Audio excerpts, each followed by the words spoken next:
Poder Judiciário, ok? Então ele alega o fato do príncipe e aí o poder público pode administrativamente recompor a equação ou, se não fizer, em desrespeito à norma, ele se socorre ao Poder Judiciário, ele contratante privado, e vê o seu direito garantido, ok? Vamos agora para a nossa próxima pergunta aqui, por favor, solta a pergunta.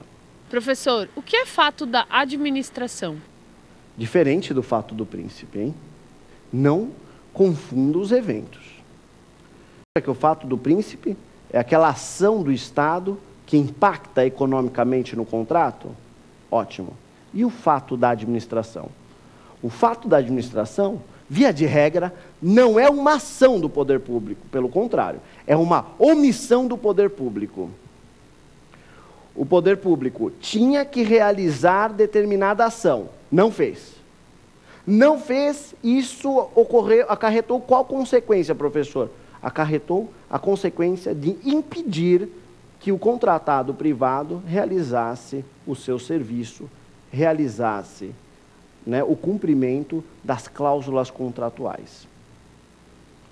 Uma omissão do poder público, fato da administração, uma omissão do poder público que impede o regular andamento do contrato, impedindo o contratado de cumprir com a sua parte. Culpa do contratado? Claro que não.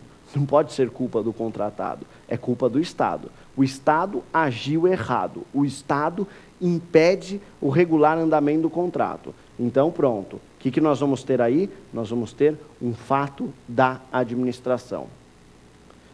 Pensa só na desapropriação. Você sabe que para construir, para o poder público realizar as obras dele, precisa desapropriar. Porque na cidade grande, em qualquer lugar, todos os terrenos, todas as áreas já se encontram ocupadas. É muito difícil, mesmo num país tão grande quanto o nosso, encontrar alguns terrenos vazios, sem proprietários. É muito difícil. Então, para fazer obra, para fazer estrada, por exemplo, precisa o poder público desapropriar as áreas. O poder público se esqueceu de desapropriar certas áreas, justamente as áreas onde a estrada iria passar. Pode construir estrada sem a desapropriação? Pode, gente, sim ou não? Claro que não. Precisa estar desapropriado, precisa estar autorizada a entrada, ótimo.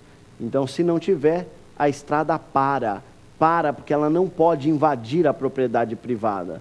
E se a estrada para, o particular fica parado, o particular contratado vai sofrer ônus, o particular contratado não vai conseguir cumprir o prazo do contrato. O que ele tem que pedir? Ele tem que pedir, em primeiro lugar, a revisão do preço do contrato dele para reequilibrar a equação econômico-financeira e pedir uma dilação do prazo contratual, uma prorrogação do prazo contratual. Por culpa de quem? Por culpa do contratado? Não. Por culpa do contratante, poder público. Portanto, fato da administração. Perfeito? Vamos agora para a nossa última questão. Pode soltar. Professor, quando é possível alegar a ocorrência de interferências imprevistas? Interferências imprevistas, cuidado, interferências imprevistas não tem nada a ver com teoria da imprevisão. Professor, qual é a diferença? Interferências imprevistas são os eventos materiais que ocorrem na obra, num serviço, num dado contrato administrativo.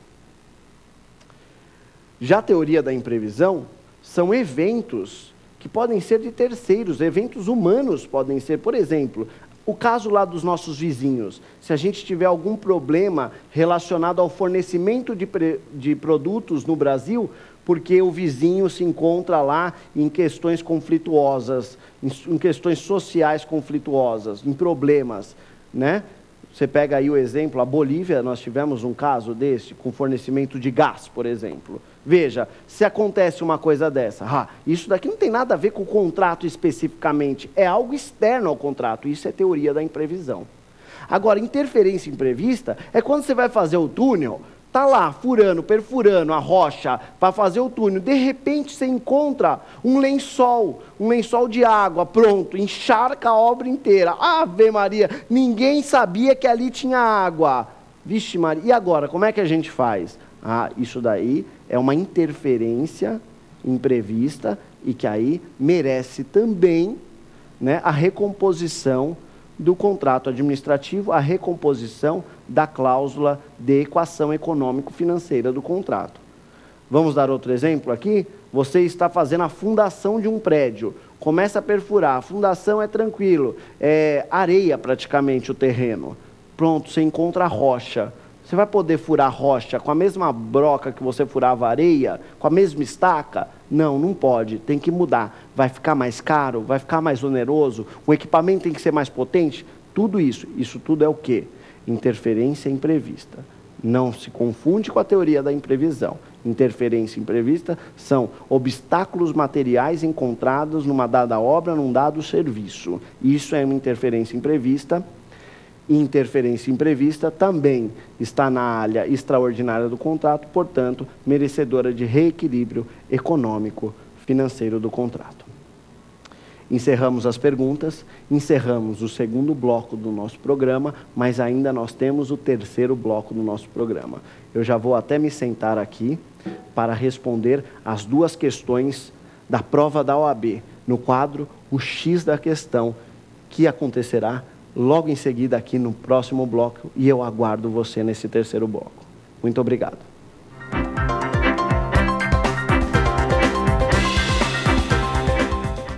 Regressamos já com o terceiro bloco do nosso programa, prova final, agora com o quadro X da Questão. Vamos analisar duas questões que já caíram nos exames da OAB. Antes de entrar para a primeira questão, né, sobre o exame da OAB, se você tiver algum interesse, dá uma olhadinha, uma aprofundada nos exames da OAB, saber um pouco mais sobre concurso público também, você pode acessar a nossa página da internet, www.lfg.com.br. Agora, vamos direto à primeira questão a ser analisada. Vamos ver aqui que exame da OAB que se trata? Então, vamos entrar direto aqui. Olá, a primeira pergunta, OAB, CESP, prova de 2007, terceira e última prova do ano de 2007. Diz assim o enunciado, um pouco extenso o enunciado. Empresa pública de transporte coletivo firmou contrato com rede de distribuição de combustíveis para que, pelo prazo de 24 meses, fornecesse gás natural veicular para sua frota de ônibus, pagando por metro cúbico de gás o valor médio cobrado pelo mercado segundo o levantamento feito pela Agência Nacional de Petróleo, ANP.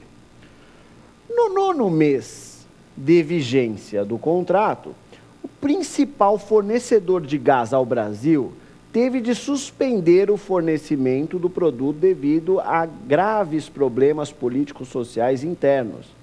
Quem que a gente pode imaginar aqui? Seria a Bolívia, será? Não sei, mas pode ser, né? A contratada se vê impossibilitada de cumprir a avença nos termos pactuados. Considerando a situação hipotética acima, assinale a opção correta. Alternativa A. Aplica-se ao caso a teoria da imprevisão. B. A empresa fornecedora de combustíveis terá de ressarcir a empresa pública pelos prejuízos causados pela paralisação de sua frota por força da cláusula rebus sic stantibus. C. A contratada não deverá arcar com qualquer ônus pelo inadimplemento do contrato, por se tratar de fato do príncipe. E D de dado, a empresa pública poderá buscar reparação financeira junto à Corte Interamericana de Direito, OEA. Gente, vamos só relembrar o caso, já que o enunciado é muito extenso.